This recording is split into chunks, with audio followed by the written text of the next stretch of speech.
Hello everyone, it's Rebecca from the Classic Craft Studio channel. So I'm just going to take a little walkthrough of my latest project. I started by spraying acrylic paint onto my fabric and using a flat sponge to brush in a downward strokes to create a grass-like effect. For this I used a mix of 1 part acrylic paint to 2 parts water and just mix it really well and just put it into little spray bottles. And it's important to wash your fabric beforehand, no soap. Just put it in the quick wash in the washing machine to get rid of any chemicals that are in the fabric, because that sort of distorts the paint when you're painting onto your fabric. And then you want to tumble dry it and iron it, just to make sure that the fabric is as best as it can be. And then once I'd finished with the grass, I flicked a little yellow paint using a toothbrush, just to create the illusion of flowers.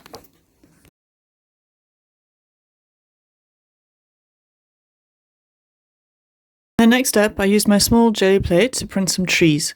I decided to do a variety of trees in various shades of greens to create a sort of an arboretum effect.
I painted the tree trunks in a variety of shades of brown as well.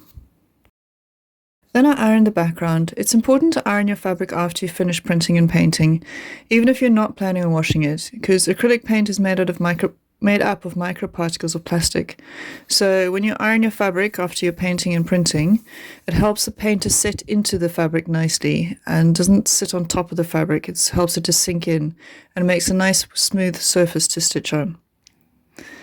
Next up, I threaded up my sewing machine with a dark shade of grey and set my machine up for free motion embroidery. If you need a recap on how to set up your machine, there's a link above, or you can find it in the description.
Once I'd done the outlines, I decided that a transparent dog looked a bit weird, as you could see the grass through the dog.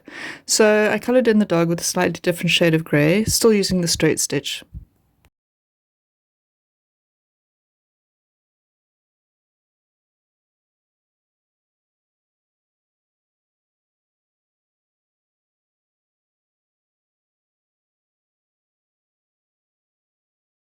I didn't have a canvas that was long enough for this project, and as it was snowing outside, I wasn't up for hopping on my bicycle and going to buy one. So I decided to join the two canvases together. This is a bit more of a mission than I was expecting, but after a little bit of trial and error, I settled on hammering in 3 nails and joining the canvases that way, and then I followed that up with some few extra staples with a staple gun for some added support. It's important to put a piece of cardboard behind where you're hammering to ensure that you don't hammer through the canvas. I know this sounds like a bit silly, but believe me, it happened. There were actually a few small holes even with the cardboard there. So it's important to put that piece of cardboard behind where you're hammering.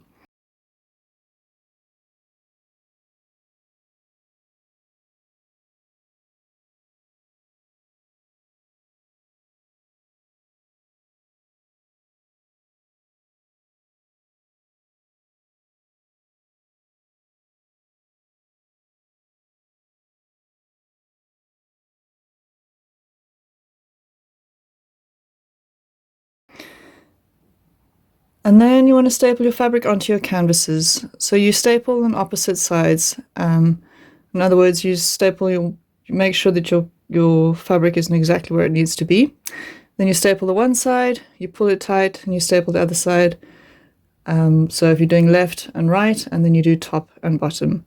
And then to do your corners, you just trim off any extra fabric, if only as much as it needs to be taken off to create a smooth corner.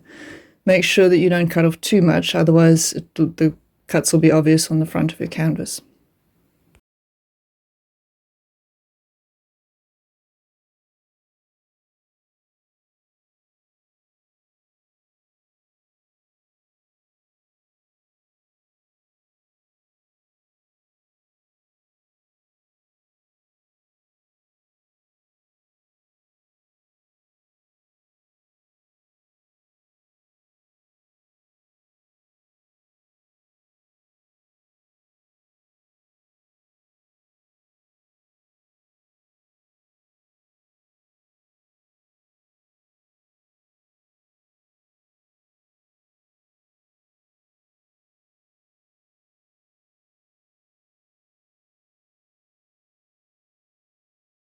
That's it. I hope you enjoyed this little walkthrough of my latest project. As always, please don't forget to like and subscribe. Thanks for watching. Bye for now.